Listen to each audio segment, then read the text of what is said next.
Likas sa ating mga taong makisalamuha at makipag-ugnayan. Bawat samahang itinatayo ay nagtataguyod ng mga layunin. Kapuna-puna na ang karamihan sa mga ito ay paano makakatulong ang bawat kasapi nito. Isa sa mga natatangin nito ay ang kooperatiba bilang isang kapatiran para sa kasaganahan.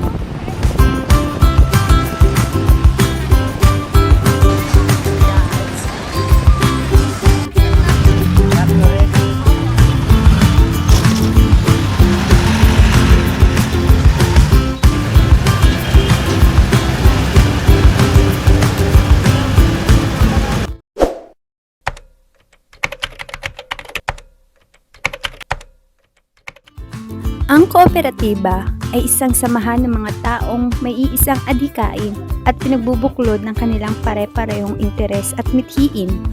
Sila'y kusang nagsama-sama upang makamit ang kanilang mga pangangailangan sa pamayanan sa pamamagitan ng pag-aambag ng kanilang inipong kapital, pagtangkilik sa kanilang produkto at serbisyo, at pakikibahagi sa mga benepisyo ng kanilang pagbubuklod.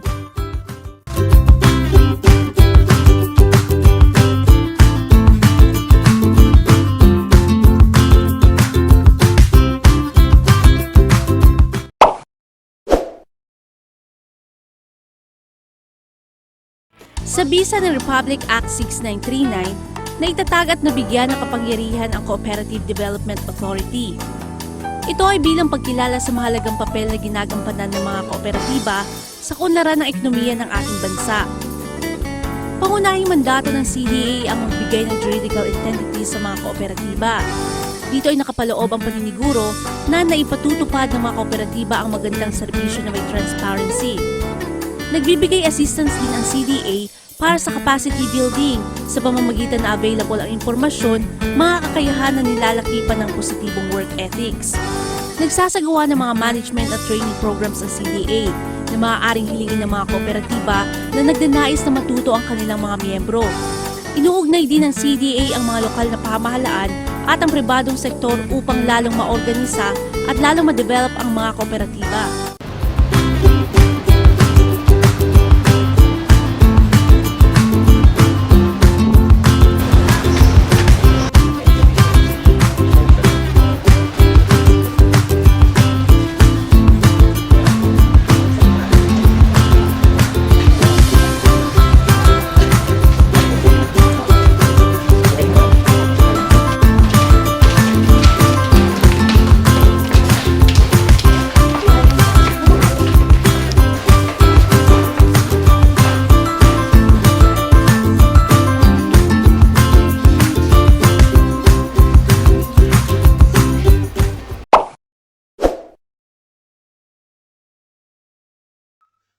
Articles of cooperation and approved bylaws. At least 15 members ng mga forms. Ito, economic survey, articles of cooperation, treasurer's affidavit, lahat na nandito sa requirements yan.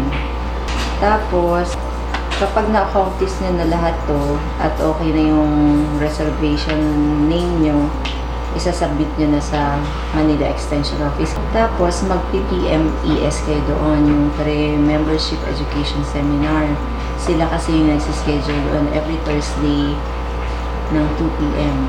So, doon, i-explain sa inyo ano yung co-op, ano yung mga benefits, lahat i-explain. Hindi naman. Basta pero required na meron kang share capital.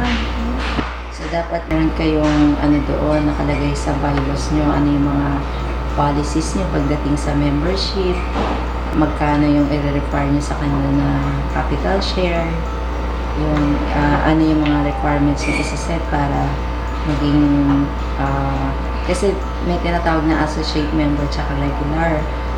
Bago ka maging regular, meron silang nakaset na requirements.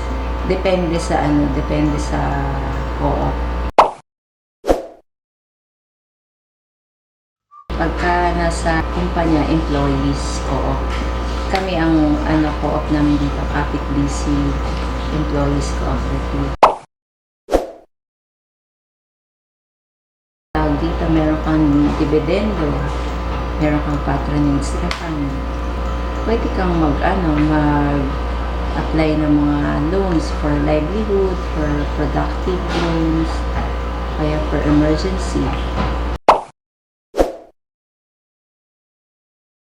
Kasi pag sumali ka kasi sa cooperative, lahat kayo may-ari ng co-op. So, every year, meron kayong tinatawag na General Assembly. So, doon, lahat ng mga members in good standing, pwedeng bumoto. Pero pag hindi ka in good standing, hindi ka pwedeng bumoto. Yung mga members in good standing, yun yung mga nakakabayad ng loan, wala silang delinquency, hindi pwede kang bumoto. Nakaka-avail ka ng mga loans. Siyempre, mababa lang yung interest, unlike sa bangko na mataas yung interest. Madali kasi lumapit sa co-op. Sa bangko kasi di ba mas maraming mga requirements. Sa co-op kasi basta't member ka at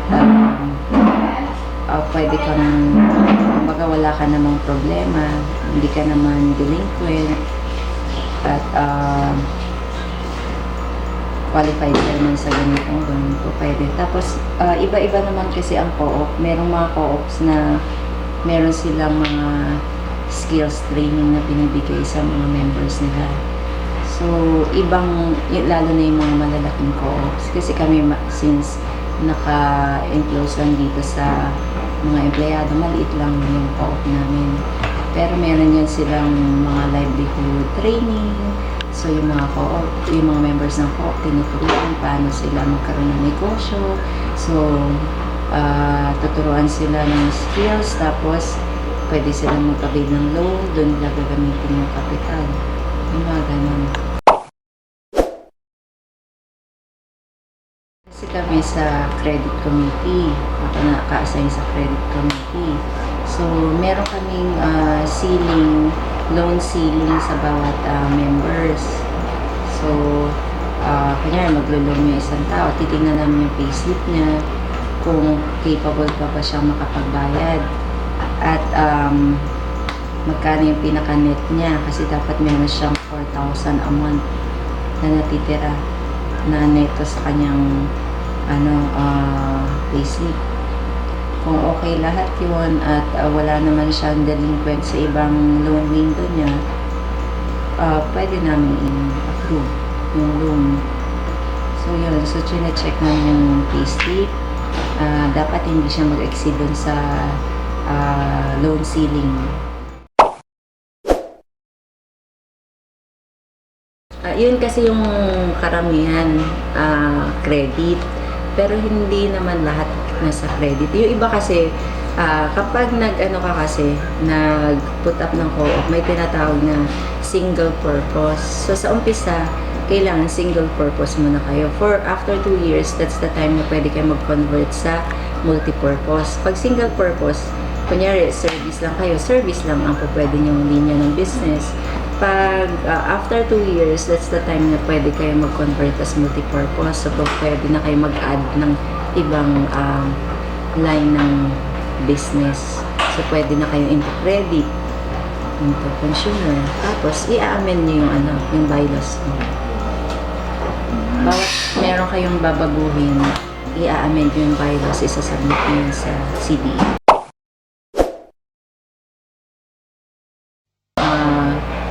Kami yung regulating agency sa mga cooperative. So, kami rin yung nagmo-monitor sa kanila. Kami rin yung nagbababa ng mga halimbawa, meron kami mga policies. So, binababa namin sa kanila. Mga bagong polisiya tungkol sa cooperative, basta yung mga batas. So, kami yung nagbababa sa kanila. Meron yung mga pseudo co-ops. Kasi kung hindi sila member, parang wala kaming Hindi po laya. Basta wag lang, kasi bawal yun na dapat hindi sila gumamit ng word na cooperative. Kung hindi naman sila genuine na cooperative. So, merong iba na may mga nagko-complain. So, chine-check din kung ito ba ay nakaregister sa amin o hindi.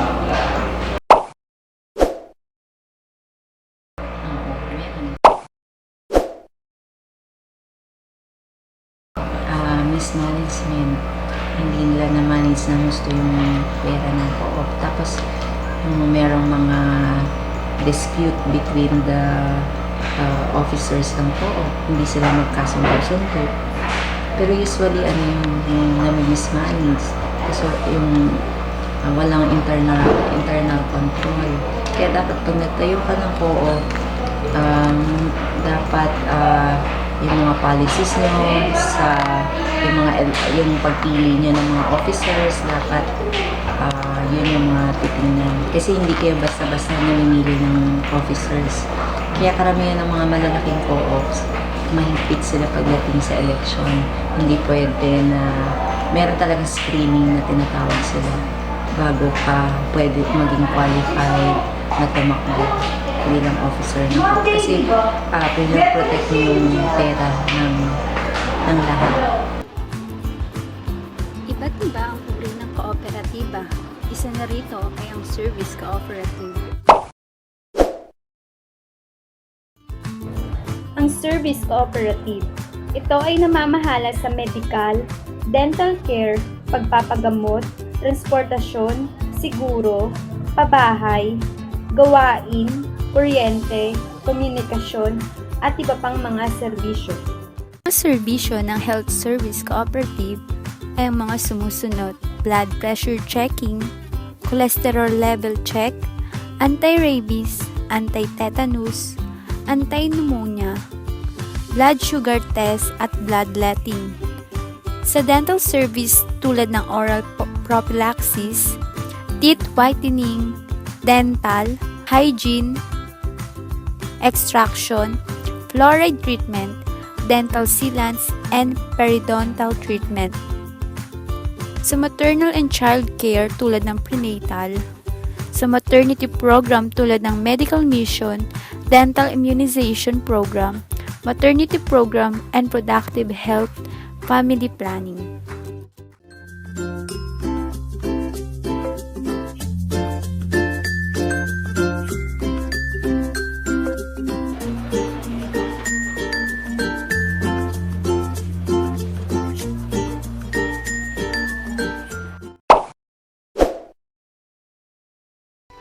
Ang Caritas et Labora po, isa po siya sa one of the strategies ng social entrep, which is wage employment. Itong Caritas et Labora, kaya po siya naitatag dahil po sa initiative ng ating former Cardinal, si Cardinal Gaudencio Rosales.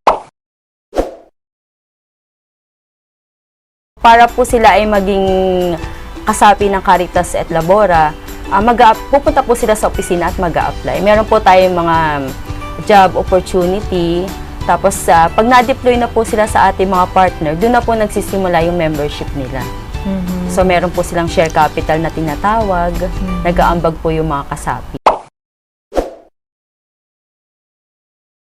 Yung mandated po ng labor, yung SSS, Pag-ibig, PhilHealth, 13th month pay. Tapos, bukod pa po doon, dahil nga po member sila ng cooperative, yung interest on capital and patronage refund. Tapos meron pa rin po tayong pinoprovide ng mga skills training, tsaka sa mga member para improve pa po lalo yung kanilang kakayahan. At isa pa po, hindi lang po yung ating membro ang tinutulungan, pati na rin po yung pamilya nila. Ang difference nga po namin dahil nasa simbahan po, meron po tayong mga values formation na binibigay sa mga kasapi. Bali, meron po tayong mga business partners na tinatawag namin. Sila po yung mga clients, pero ang tawag po namin sa kanila ay business partners. So, ang uniqueness lang po talaga ng Caritas et Labora dahil nasa simbahan po siya, yung aming pong values formation. Lindo Escandalio po ang pangalan ko. May asawa at anak. tubong probinsya from Cebu. Nagtatrabaho sa Cardinal Santos Medical Center from under of Caritas et Labora. Magti 3 years. Ako po ay orderly, nag-assist ng mga pasyente, naglilinis ng mga janitor, mga ganyan, all around. Nakipag-coordinate yung Caritas et Labora dito sa Cardinal Santos na kung maaari, lahat ng mga orderly kukunin nila para kumbaga sila na mismo ang hawak ng mga orderly. Dahil daw sa mga nung unang nagtayo daw yung Caritas et Labora na nagtayo sila ng agency na para na lang silang hawak ng mga taong orderly. Para kung hindi na wala ng kontraktual yung mga tao dito sa Cardinal Santos. Inabsorb lang kami ng Caritas et Labora. Sa tulong na rin po ng head supervisor namin dito sa Cancer Center. Sa ngayon po, medyo lumuluwag yung pagtatrabaho ko dito sa Maynila. Lalong-lalo na napasok ako sa Caritas et Labora dahil ay nagbibigay din naman sila ng sapat na benepisyo.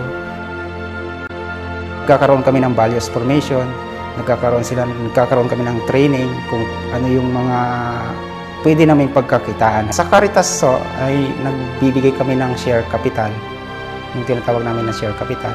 Tapos yung pera po yun ay pinapatakbo nila. Pag nagkakaroon ng interest, lahat po ng membro ng Caritas et Labora, makakatanggap siya ng interest.